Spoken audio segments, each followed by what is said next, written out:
But the element of not needing to come up with my own clues. Yeah.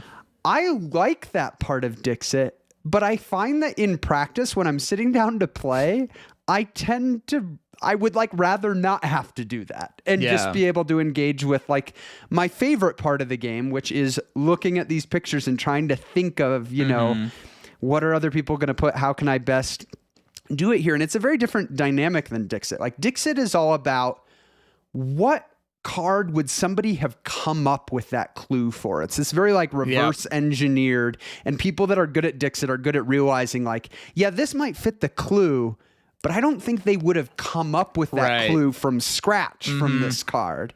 And Stella is a little bit different because everybody's looking at the same cards with the same clue. And so it's much more of like, what are the connections other people are going to make? And you're trying to justify things, right? Because you want to put a lot of answers. And so even cards that are a stretch, you're like, but it could. And like, I only need one person to, think this. And there's this tension of like, do I do it or do I not? The in the dark thing, I just think works so well. The game, the group kind of calibrates over time, right? To, okay, after sometimes the first round with like a new group, you've got people that like did 3 and people that did 9, and everybody's like, okay, like, but you start pulling towards each other because everybody like wants to go as high as they can, right? But they don't want to be the most. Which I think is the perfect like kind of tension on top of what you're trying to do with the card selection. But I love that even if you are the most, if you get them all exactly, if you get when them you all go right in the dark, it isn't like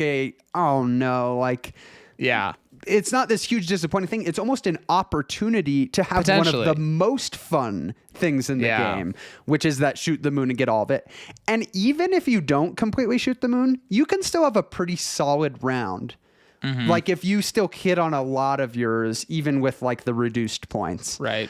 But yeah, this is an interesting game as it goes on with the competitiveness of it. Like when you're going into the final round and it's close, like everything that we're talking about that's like a source of tension in the game is like amped up a little bit. And it's like, okay, how many is this person I'm tied with going to do over there?